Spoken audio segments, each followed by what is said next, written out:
9 फरवरी 1943 को एक German submarine Kyle बंदरगाह से रवाना होती है। इस सबमरीन में नाजी सोल्जर्स बैठे हुए, लेकिन इन सोल्जरों के बीच एक हिंदुस्तानी भी बैठा हुआ है जिसका नाम है मात्सुदा। ये सबमरीन मेडागास्कर जा रही है, जहां इस भारतीय आदमी को एक जापानी सबमरीन में ट्रांसफर किया जाएगा। लेकिन दोस्तों, ये मेडागास्कर तक की जर्नी इतनी आसान नहीं होने वाली थी, क्योंकि चारों तरफ ब्रिटिश जहाजें थी। ये टाइम था वर्ल्ड वॉर सेकेंड का, जब ब्रिटेन और जर्मनी एक दूसरे के खिलाफ लड़ रहे थे। और लगभग 2.5 महीने की यात्रा के बाद 26 अप्रैल को ये सबमरीन मेडागास्कर पहुंची। लेकिन मौसम खराब होने के कारण दोनों सबमरीन्स का एक दूसरे के पास में आना खतरे से खाली नहीं था। इसलिए जब लहरें शांत हुई तो उस आदमी को एक राफ्ट की हेल्प से जापानी सबमरीन तक पहुंचाया गया। स्विमिंग करते हुए वो आदमी जापानी सबमरीन तक पहुंचा। जापानी सबमरीन के कैप्टन उस आदमी का गर्मजोशी से स्वागत करते हैं। लेकिन ये आदमी था कौन? ये आदमी थे नेताजी सुभाष चंद्र बोस। आज उनकी बर्थ एनिवर्सरी है, तो चलिए जानते हैं आज की इस वीडियो में कि कैसे तो एक वन मैन आर्मी की तरह नेताजी ने इंडिया को इंडिपेंडेंस दिलाने में क्या मदद की, क्या रोल प्ले किया।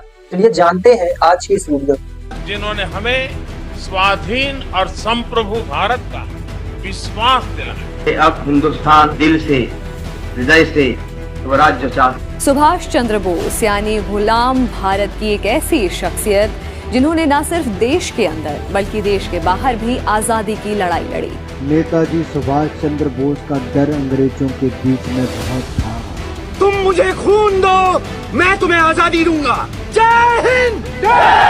तो टाइम है 23 जनवरी 1897 को, जब नेताजी का जन्म होता है। कटक वो जगह थी जहां नेताजी का जन्म होता है, और उस टाइम पे ये बंगाल प्रेसिडेंसी का हिस्सा था, जो आज के उड़ीसा राज्य में स्थित है। उनके पिता का नाम जानकी नाथ बोस था और वो पेशे से एक लॉयर थे, और वो गवर्नमेंट लॉयर भी रह चुके थे। उनकी माता का नाम था प्रभावती देवी। और जैसा कि मैंने आपको बताया कि जो सुभाष चंद्र बोस के पिता है वो पेशे से एक वकील है, तो उनके पास उतना टाइम होता नहीं था कि वो बोस के साथ टाइम स्पेंड कर सके। इसलिए 1940 में लगभग 17 साल की उम्र में सुभाष चंद्र बोस ने अकेलेपन से छुटकारा पाने के लिए कलकत्ता से भागकर गया, वृंदावन, मथुरा, हरिद्वार इन जगहों पर धार्मिक गुरु की तलाश करने निकल पड़े।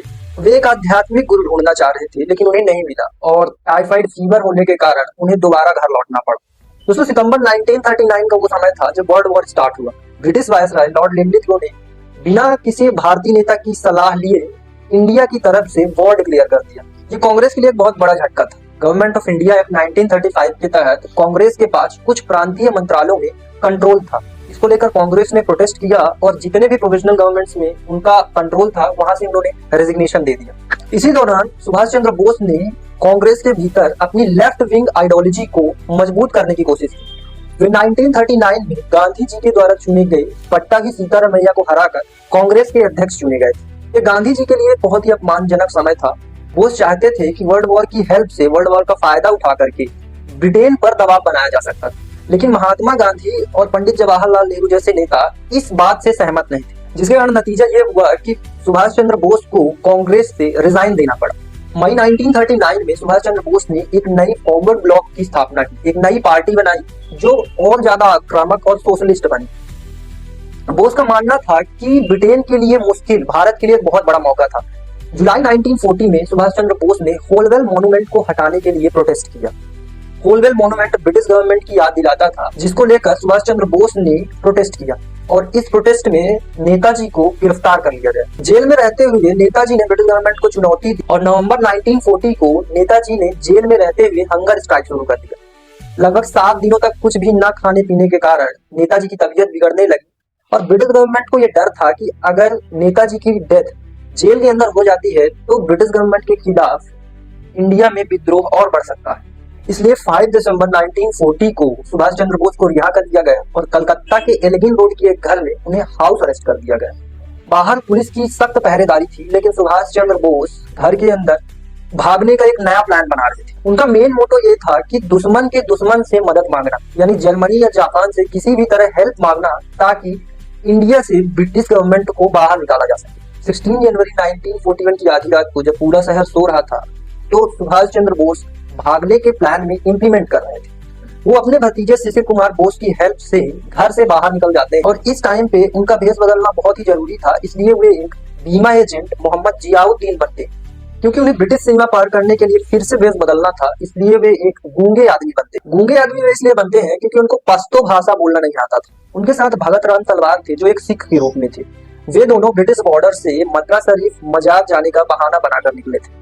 26 जनवरी को पेशावर से रवाना हुए और शाम तक अफगानिस्तान पहुंच गए। 27 जनवरी को जब सुभाष चंद्र बोस की कोर्ट में हियरिंग थी और वो कोर्ट में प्रेजेंट नहीं हुए, तब ब्रिटिश गवर्नमेंट को पता चला कि सुभाष चंद्र बोस भाग चुके हैं। और इस दौरान लगभग 15 दिन लगे जब ब्रिटिश गवर्नमेंट को सुभाष चंद्र बोस के बारे में पता चला।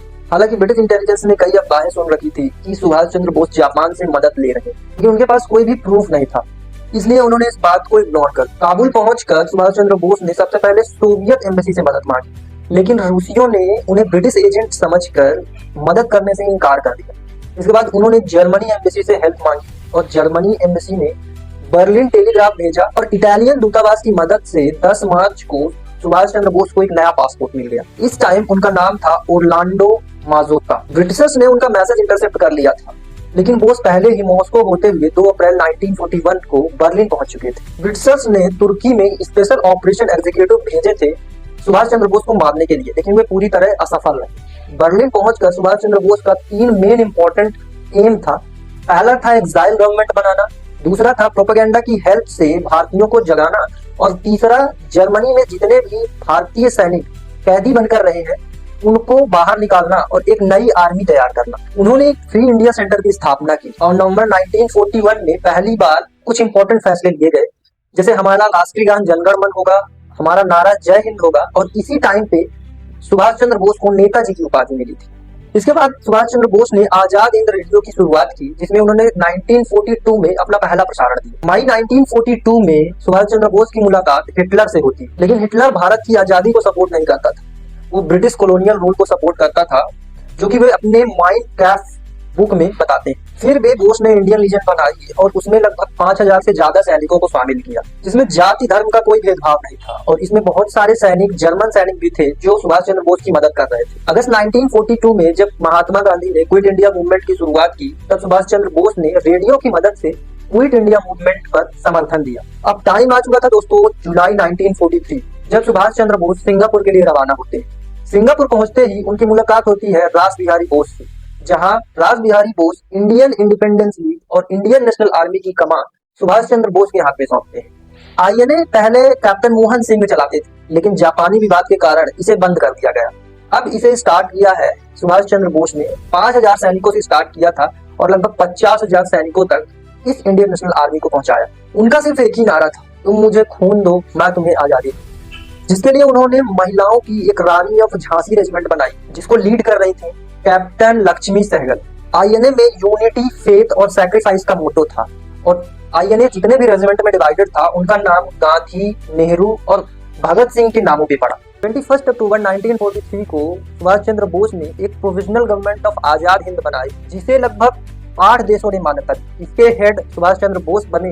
मार्च 1944 में आईएनए और जापानी सैनिकों ने इम्फाल पर हमला कर दिया और अप्रैल में मोयांग में उन्होंने अपना तिरंगा झंडा फहराया।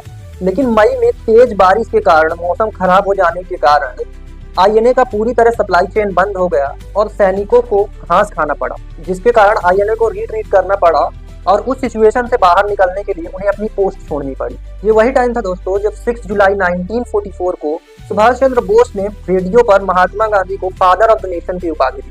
दोस्तों नेताजी की लड़ाई सिर्फ हथियारों से नहीं बल्कि दिलों को जोड़ने की। उन्होंने जाति धर्म से उठकर एकता दिखाई। आईएनए के ट्रायल से भारत में ब्रिटिश गवर्नमेंट के खिलाफ विद्रोह और तेजी से भड़क उठा। सुभाष चंद्र बोस की मौत का रहस्य आज भी एक मिस्ट्री है। इस टॉपिक पर हम किसी और वीडियो में बात करेंगे। ये वीडियो आपको कैसी लगी कमेंट में बताइएगा। मिलते हैं नेक्स्ट वीडियो।